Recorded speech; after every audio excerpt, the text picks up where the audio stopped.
عزیز، روزی همه شما بخیر شادی باشد. کم ترک بیرون را سیونکا کردم، افتابک خشرو کرده بود. خواستم برای شما کم ترک تریتوریمون نوار کنم. در بیرو بده بعدی اسرامون خوندم تا شما خیلی بیرون دا گردیم گفته. در درین تراکتورم خیلی کم ترک سیونکا کردم. بعد همی یک دو سوال بود خواستم در همی ویدیو گپ زنم که بسیاری نمیدونن ما چی کار میکنم. ما اوبارچیسته کار میکنم دوستانی عزیز، هم اوبارچیسته هم همی خیلی سه وقت اوقات میکنم، هم پاور گویم خطا نمیکنم. بعد بسیاری نویسته ما گفته بودم که اویلیگ میگیرم. بعد یک دو پادپیسچی که فکر کردن که ما همی اویلی که ما از یوتیوب ایده همی خیلی گفته بودم که ما 20,000 اویلیگ میگیرم. فکر کردن که ما 20,000 هر ماه ای همین یوتیوب کار میکنم. نه دوستانی عزیز، ما کار ما خیلی اوبارچیسته و پخت پس کنی همین کارو ما هر ماه ای طرف کارخونه ما در اویلیگ میتیم. بعد همی بسیاری سوال دارن شما چی به این قدر بچه ها میگین در ویدیوتون شما در کجا زندگی میکنین، مقصد که شما کی زندگی میکنن. بچه ها گفته همین کارگرایی که در همین جا کار میکنن ما خونه و در خدمانه است اینجا کارخونه های ما همین خونه ها را اوبارکه و رفت چینو هم خیلی میکنم. سه وقت هم بچه ها در اوقات میکنم. این بچه ها یک تا شیور مای دیگه هاش بچه های قیسینگل مای. ما ای سالی 2012 هم خیلی شوهرم اومدگی اینجا کار میکنه. خودم ای سالی 2013 ای سالی 2013 میرفتم میومدم تاجیکستان. ای سالی 2016 باشه پسلینی ای تاجیکستان اومدگی من دیگر نرفتم. نصیب باشه همی تابستان و رهکیم. برای همی گفتنیم که دوستانی عزیز من از ای یوتیوب یگان دیرم کار نکردم.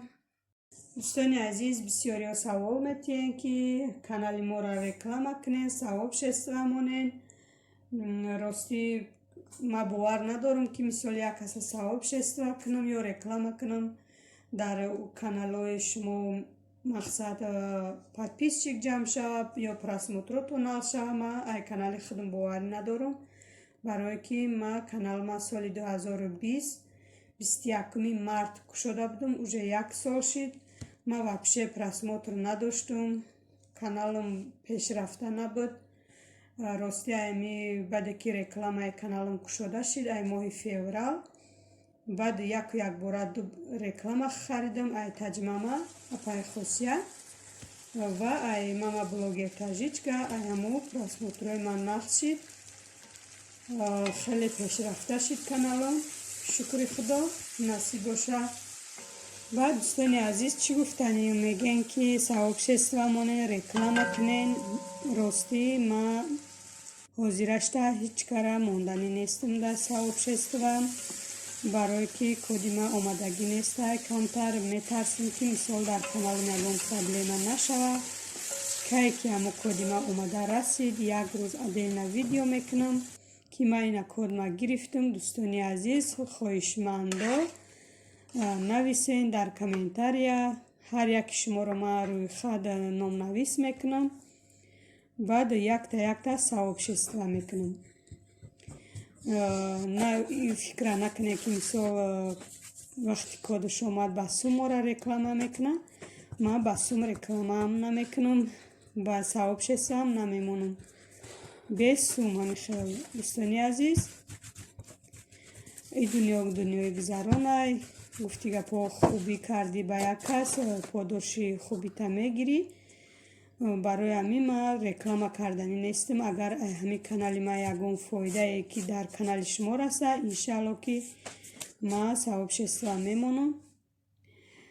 کانال ما دیگه پا چخیلی که گفتم پیش رفته نیسته. خیلی مثال 10-15,000 پادپیسچیک داشته باشی پراسموترود نقص باشه میتونی که یک کس رکلام کنی هم پادپیسچیک دو جمع شوه هم پراسموتروش نقص شوه. برای همین دوستانی عزیز حاضرش تا رکلامی سومکی و ثواب شستوای پولاکی نمیکنم. дӯстони азиз, бисёри бад гап задам дар бораи канал, дар бораи реклама. Барои абета оши бурида кардестам.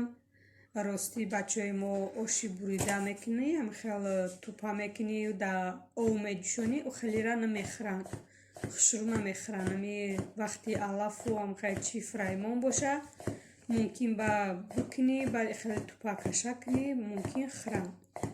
Хелша намехӯрам, фақат ман ами зимистону тобистон оши буридара равғанӣ мекунам. Оши буридаи равғанӣ ами дар Тоҷикистонам будем, ягон вақт ҳамсоя меовардак оши тупаи хел беравған овда дӯшомадагӣ уқа намехӯрдан хонагиёмон. Да ҳами Москваям хеле бачаҳо хай ки ҳамаш хештаборай намехӯранд ростиам хел. Баъд як видеом да ма қуртов карда будам, гуфтанд чи хел шумо қуртова шакар меандозен, чи хеле мехӯрен вай шакар, қуртови шакардор чи хел мешава. Бовар кунен, хона кунен, ягон кас намехӯрад қуртове ки ами чакашта мо шакар наандозем, хел ширини бад мебуд. Камтарак ами ширин мекунем да қуртова. Як бор қуртови бешакар кардам, гуфтанд ки дуюм бор ихе қуртов накӯ, мо намехӯрем, мақсад қуртови бешакара мо намехӯрем. Баъд як подписчик пурсид ки шумо чӣ миллатен ки дар қуртов шакар меандозен. Ма гуфтам тоҷикем, мисол ай Тоҷикистонем, тоҷик ҳастем. Гуфтам ки хай мо ами як миллата фаҳмида будем ки хел қуртовда шакар меандозанд, на ки тоҷикора нафаҳмидем ки вай қуртовда шакар меандохтанд. Рости хай баъд як подписчики навист ки хай ҳар минтақа ҳар хел мехӯранд. Моям ами хел дад. Дӯстони азиз, ҳозир ман ами оши бурида кардестам. Мумкин гӯянд ки не оши бурида нею, мисол лагманай. Ба фикрам ки лагмана зуволаша дигар мегирану, вай дастазаниш дигараю. Мо ира оши тупа мегем, оши тупаи равғанӣ мегем. Барои ҳамин дӯстони азиз, ҳар минтақа ҳар хелай, ҳар кас ҳар хел тайёр мекунад. Чӣ хеле ки гуфтум, бачаҳои мо вабше ами оши тупаи овира, ови холида, мисол тупаро медӯшонӣ, нахуту, зелену, хелчиёра уқа намехӯранд. Анами хел оши тупаи равғанӣ зимистону тобистон мекунем, мехӯранд. Хушрӯ. Инами хел дӯстони азиз, камтар маълумот буд дар бораи канал, дар бораи сумгирӣ, дар бораи ман чӣ кор мекунам. Бо хай ягон савол бошад, комментарияда нависен, ҳатман бекор шудам бо ҷавоб мегардонам.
دوستانی عزیز، آشی توپای ما هم تیار شد. بیاین همه کسا عبید کنیم.